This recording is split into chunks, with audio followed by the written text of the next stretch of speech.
Oh, hey guys. Hey. Didn't see you there. Just having a little read. Welcome to Two Broken Girls, back for season two, back with a vengeance. hmm Yeah, some of you might remember us from season one. We explored the depths of America, one daddy at a time, and we are now coming back to Avenged? Avenged? avenge the daddies. Yeah. Um, no, we're just here to have a barbecue. To be honest, it's bank holiday, and we just thought we fancied a steak. Exactly. Get And our iron levels up. we're gonna cut some skewers, I think. Yeah. So shall we begin? Yeah, let's begin. Let me just yeah, obviously bank holiday. It's Oh damn. oh, let's go. I think you have a work email. Let me just address that real quick, guys. Oh, just cool. Yeah, I'll answer that later. You know what? Maybe I should just put it here. Yeah. Okay, cool. So yeah, it's barbecue season, and what does that mean? Grilling season. We're gonna see a lot of grills this summer. Bear Grylls.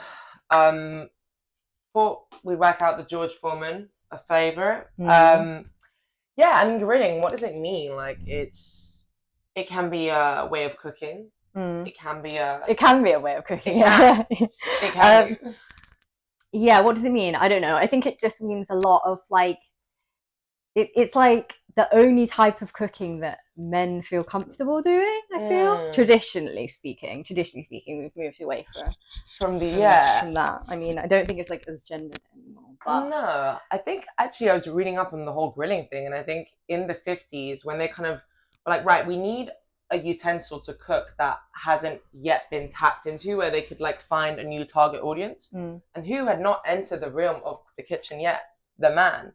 So they kind of invented this new thing that you could do outdoors, that you can integrate the man into like household activities, and have a social aura around it, while of course like man making fire, all those elements that are so quintessentially masculine. I think it's like, I mean, yeah, as you say, it like arose it probably gained popularity in the 50s with this idea of like the nuclear family and like the backyard garden party and having people over to host. And like, I think one of the reasons why like men feel comfortable in that space is because they like to like show all the guests that they're the provider, like they provide the meat, and like meat is, I don't know, like there's something very primitive about barbecuing, like fire, meat, what else? Like, I don't know, just like milling around the barbecue and like having mindless conversations. Cracking like up at a cold one, Exactly. It's like the least amount of, dare I say, effort a man could do, like cooking. Like, I don't know, like it's very tied up with like being social and like rather than like, I don't know, like making the flavors, it's like there is one flavor. There's one flavor and it's barbecue sauce, and to be honest it's char grilled, and like char grilled, and to be honest probably burnt. And I think there's also a very little amount of cleaning involved, and yeah, it's like kind of removes any kind of like activities in the kitchen and kind of takes it to the outdoors. I was reading an essay by Richard Schweider from 1993, which is named "Why Do Men Barbecue?"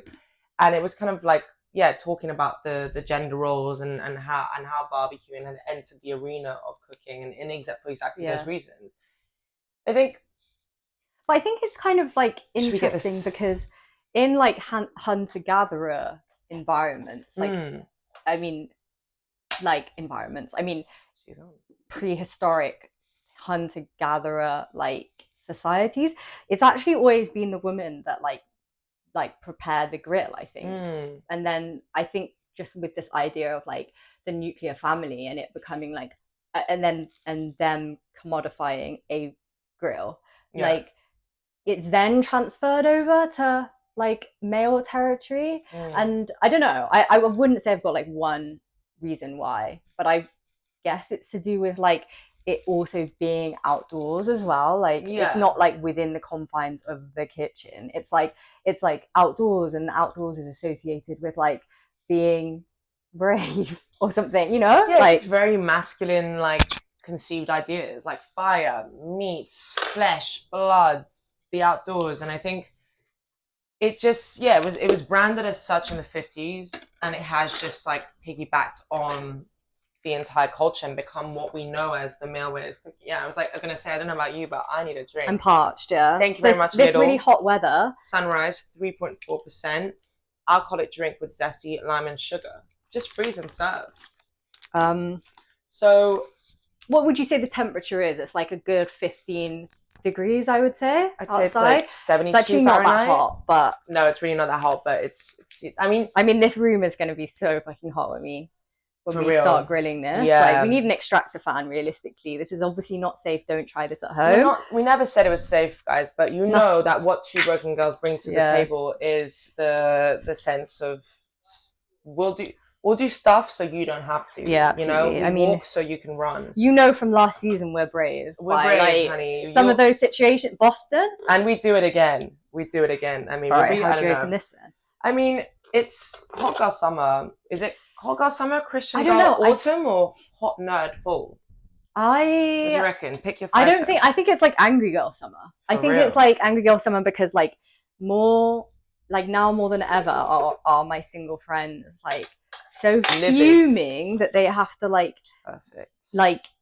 I don't know, like be in the dating world. It sounds worse than ever. I mean, I'm like not really engaged in it right now, but like I think it's an angry girl summer. And also, did you see that like Megan Thee Stallion's tour is called Hot Girl Summer?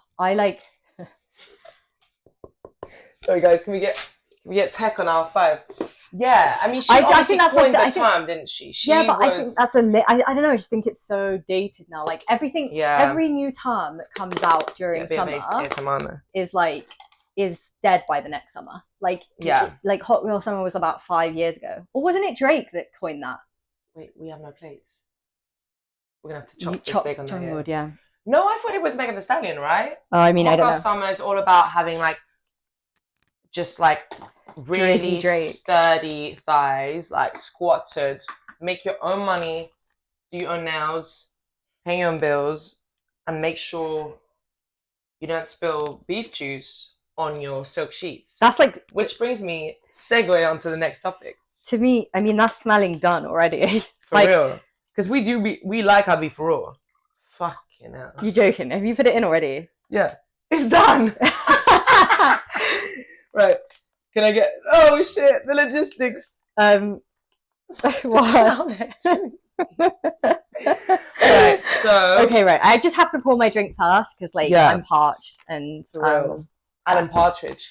Yeah. So basically, I mean, all this beef got me thinking about all the rap beefs going on right now. Yeah. Okay. Yeah. I feel like it's kind of like a hot time for hip hop right now, and obviously, like the Drake and like fucking Kendrick thing, which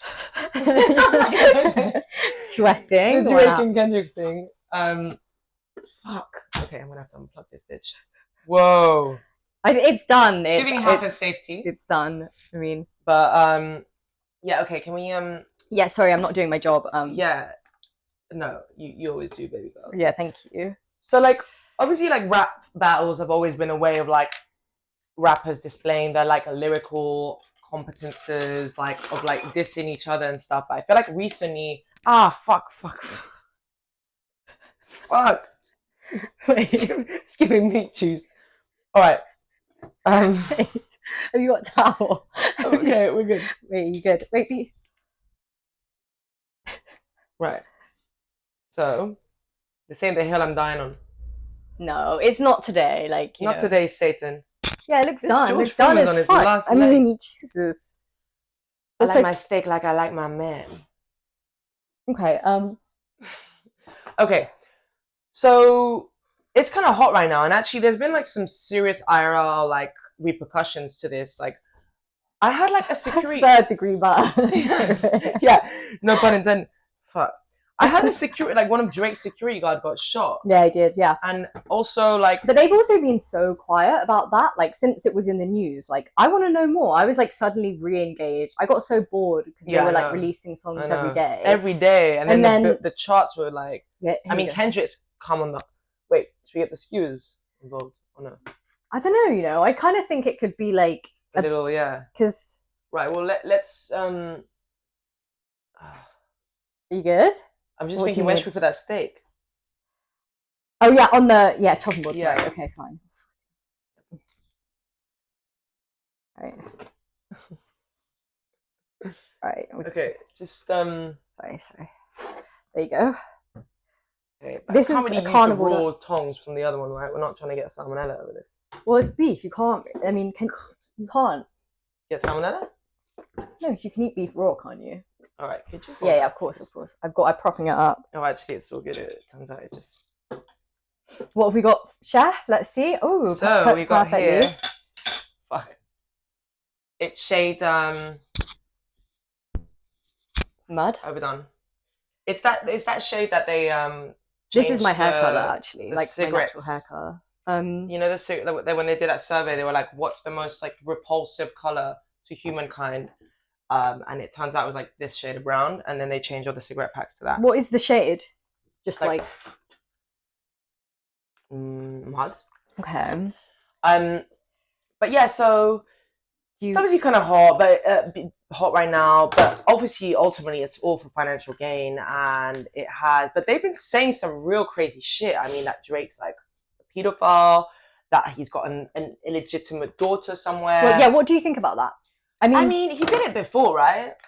Obviously, his other son. But it was a plant like Drake planted that girl. A plant. She was an industry plant.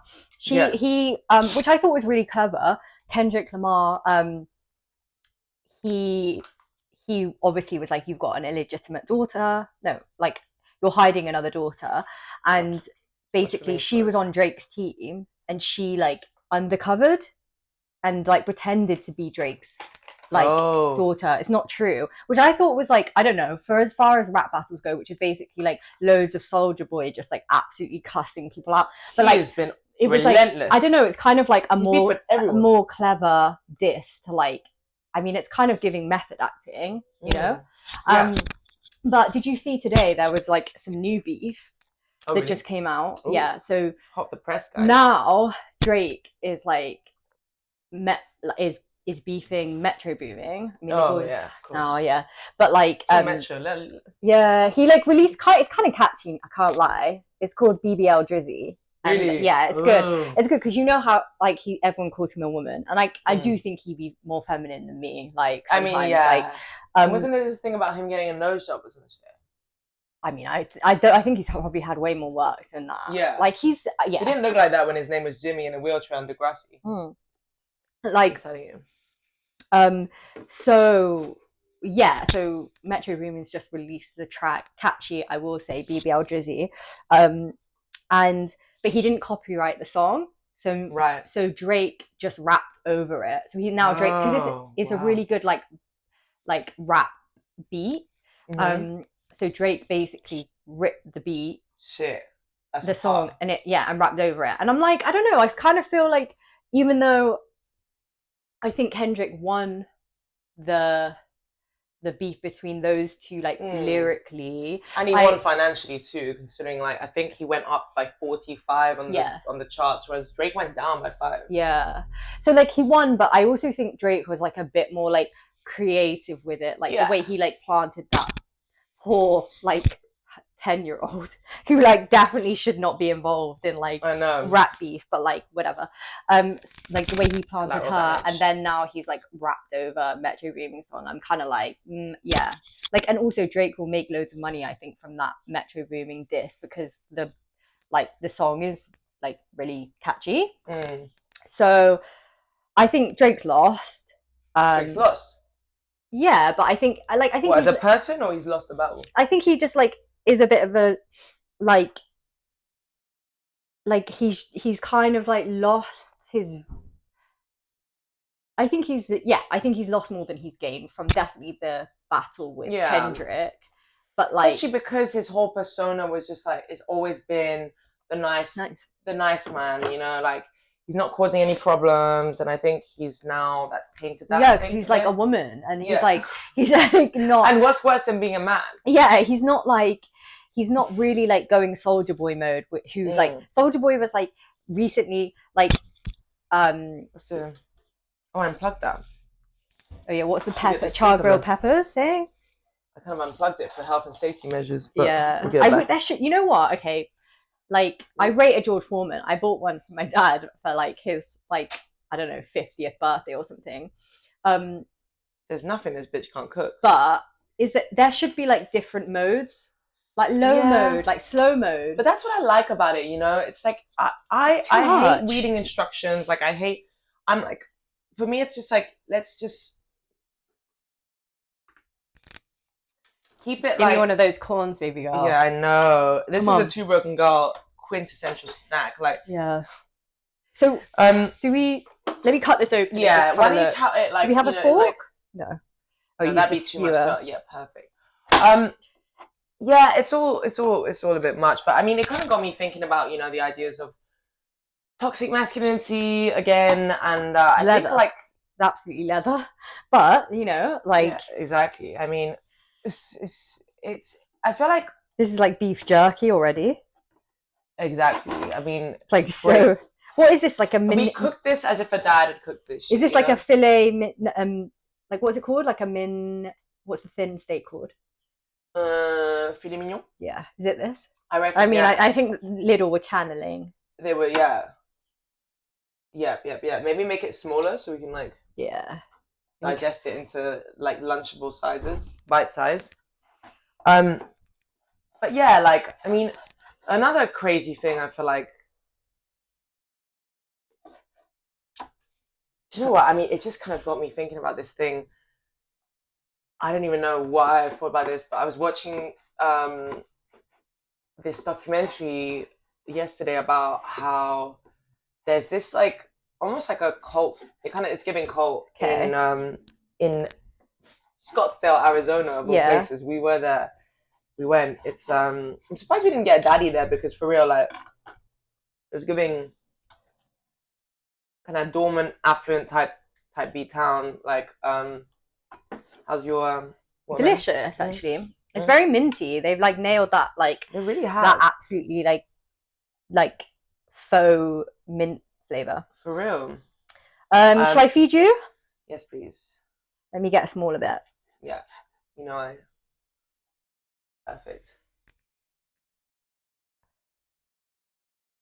Tender is the night. No. I'm not gonna lie. Good. Could have done it by myself. Banging. What do you reckon? I mean, let me try. Delicious. Right? Giving, making do. When life gives you lemons. Yeah. Make a filet mignon. Definitely tastes like beef. I mean, yeah. I mean, well, obviously, as Drake says, the documentary, basically, like, it's this, like, it's like a cult of people who have opted when they die to get frozen, like Austin Powers type beef, but IRL. Yeah. And yeah, don't mind. Looking good. And yeah, essentially, they believe that they just want to come back. They believe that once they die, they will at some point there'll be technology to like revive them. And this man that was like kind of like the main protagonist in the documentary essentially had like genitally mutilated himself. Okay.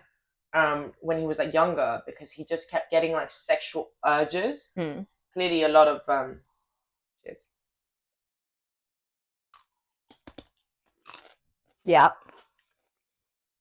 ASMR break. And for about 3 years, he was like trying to cut his balls off. Hang on, why? Just because he thought that cutting the organ would cut the urges. Did they? Of course not. And Mm. now he's actually specifically requested that when he comes back, he comes back without a penis. Okay. But Yeah, would that not kind of make him, a feminist. yeah, that as well? No, but like, would is there anything in that tied into that that he like is he doesn't want to be like a woman. He just doesn't want Mm, balls.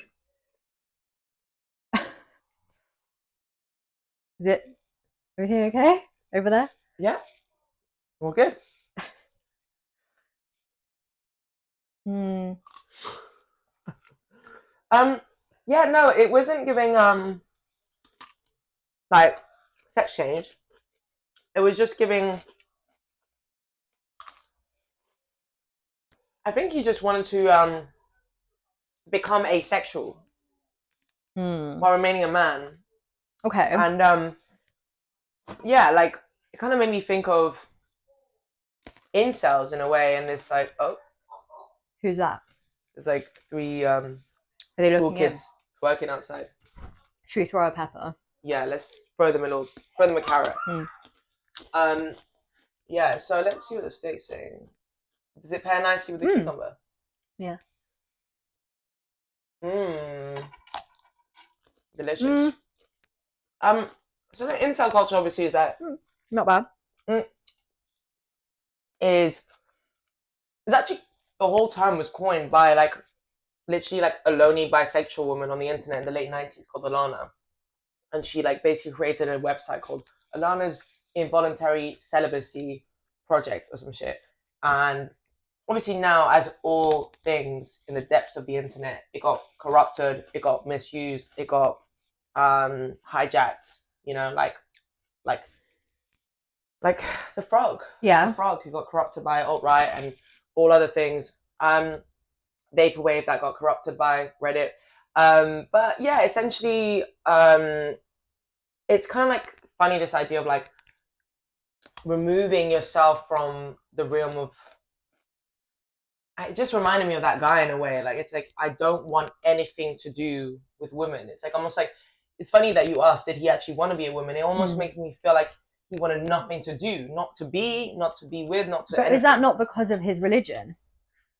Um, Or what was his reason? I'm sorry, like no, I'm like he just because he kept having thoughts. have you heard about like Japanese herbivore men?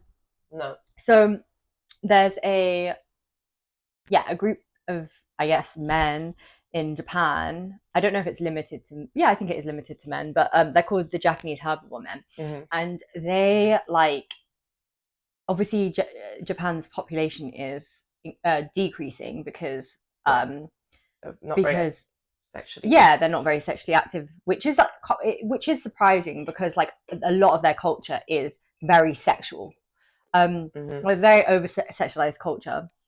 Um, but yeah, the Japanese herbivore men are like men who are not engaging at all in with anything to do with women. Like they don't want anything to do with women, and they live like I suppose in like a commune together. Mm. Um, just like not engaging at all. Don't want kids. And the herbivores. Yeah, well, no, they're not. They just like herbivore as a way to denote like not wanting to do anything to do with Okay. women. So they're basically like wholesome incels. Yeah, The yeah, I IRL suppose incels so. instead of like Yeah, existing on which is very Reddit and Japan. 4chan. Yeah, which is very Japanese. But like, Yeah.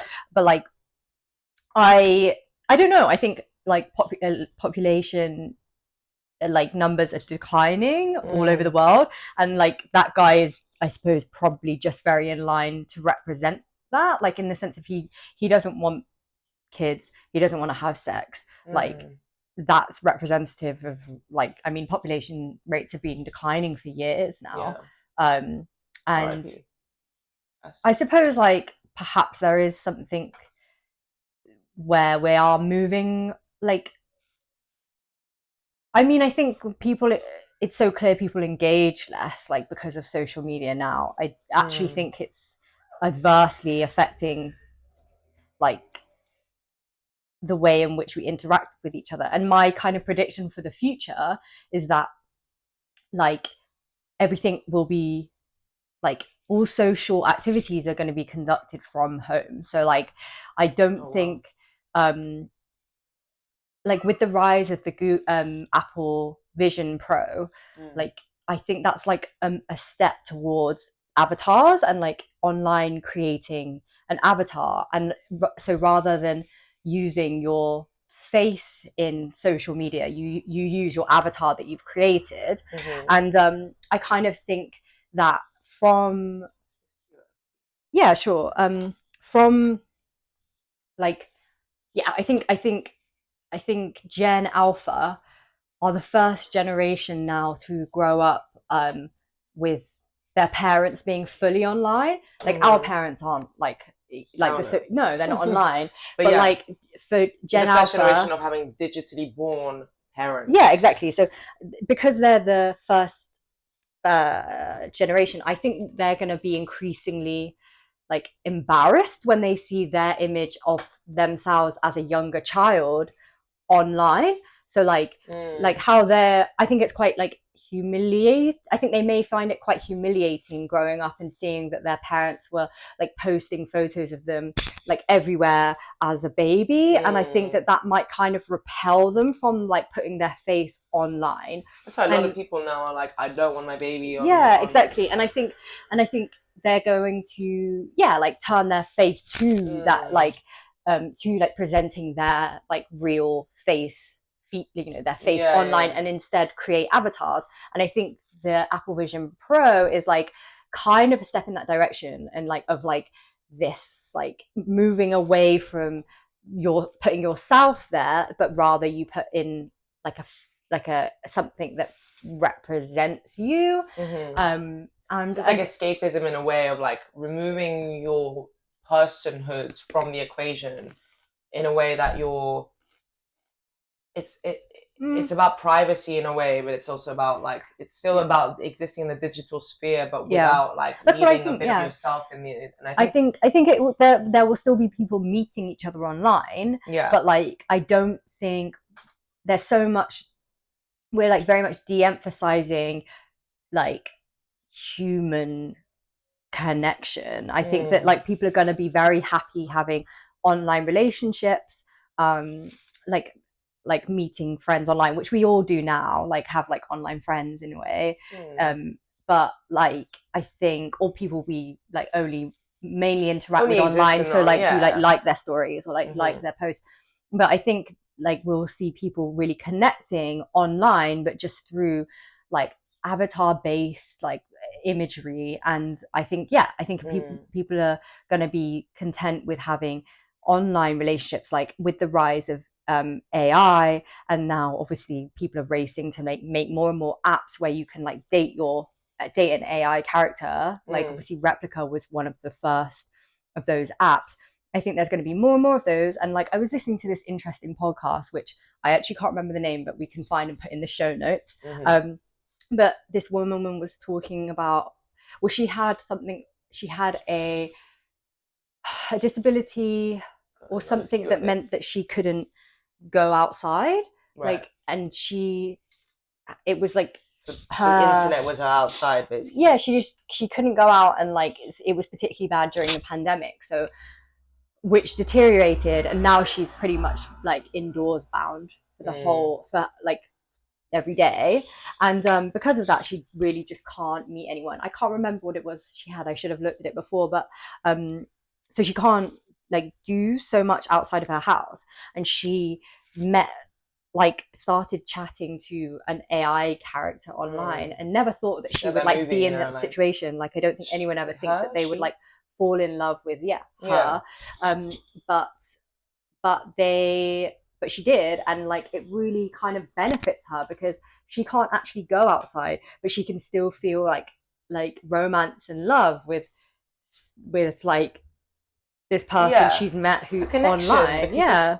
Just like uncanny valley already, where it's like impossible to predict anymore what is AI, what is artificial, and what is not. And I think that's just been such an ongoing discussion. But I was actually even thinking about the algorithm in a way, like where it predicts us so well, so intrinsically, that it's like almost becoming an extension of our personhood on in the online realm. And like we were talking about the other day of like the Barnum effect, like of this thing where like it's like the kind of thing that is often kind of quoted within astrology, where the attributes are kept so vague that they're almost like ubiquitously relatable, and it's like anyone can see something that kind of relates to themselves and their lives in there.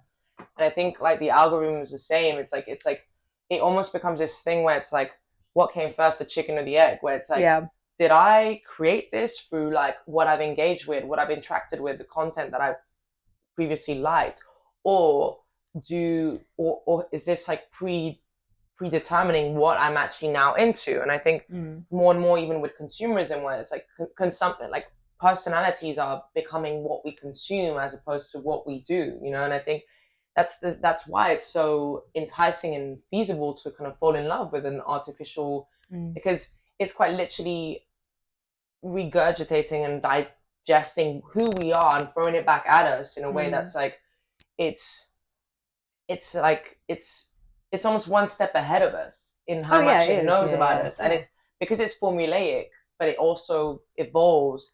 It can predict our ways before we even have time to kind of adapt ourselves. Like, so it's kind of like a fascinating time, but also like, yes, I think, and this is gonna like, I think, bleed into dating more and more, because I think even apps like they already do use the algorithm. And I think even I've noticed myself trying to trick the algorithm, like sometimes I see a post and I'm like, I fuck with it, but I'm like, I don't even want to like this or linger too long in fear that the algorithm's going to be like, oh, she's into that, and then like keep sending me the same shit. Right. And same when I was, on the apps once upon a time. I'm no longer on the apps. I used to elevated. It's giving 2BG soft launch gossip. We'll get to that, guys, in due time. Ooh, how's it looking? What is it? A pepper? Please. Spotty, this one. I reckon we turn off the George Foreman, right? Yeah, I think we're done with that. I think it looks. Yeah, look at that. Absolutely flat as a pancake. Honestly, and I remember like, as soon as you'd like one person, like next thing you know, the algorithm is like more, and like feeding you this same type. Where I started like wondering, like, is this what I'm into, or is it just telling me I'm into it? Yeah, and it's crazy how it's like seeping into something as personal, and like inherently like animalistic and primitive as like who you're attracted to. You know? Like, and suddenly it's like, and I think that's I think there's going to be more and more of like, almost like, I mean, it's like almost like into, what even would be the word for that? Like, it's like into parahuman, parasocial, like into kind of parasocial. Yeah, I mean, like relationships. I think it's like, I think it would just be like, but it would just be like having a relationship with something non-human. Would it not? If you're talking about, yeah, he's definitely an alien. That's for sure. But yeah, I mean,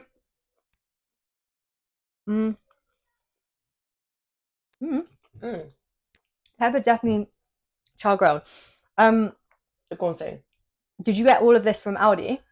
No, little guys. Sorry. Chow little. We'll cut that I always get those two mixed up. I can't be the only one. I'll show you. No, I know, right? I mean, realistically, and they're both German, aren't they? I think so. Yeah. There we are. Oh, thank you. There we go. But like, weirdly, in Germany, I don't really fuck with them. But like in Berlin, I'm like, don't really. I love like. What's your favorite Berlin supermarket? I mean, to be honest, I was shopping at Lidl every day. Yeah. I had one local, and they obviously have the like white asparagus that they love so much. But I like Edeka. Edeka.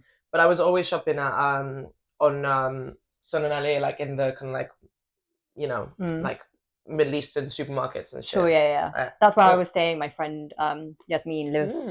It's good, isn't it? I mean, it's a corn on the cob. Like, you can't go wrong, really. Yeah. Would it be nicer with a bit of butter? Something? Paprika? But yeah, I think it's like, you know, the summer is upon us. And I think everyone's a bit confused how it happened so quickly. I think so. And like, also, I mean, everyone associates, like, I mean, this is where like the idea of hot girl summer comes from. It's like the summer of romance and of love, or like not even romance, just like getting fucked raw. No, no, but like. Oh, Father, I have sinned.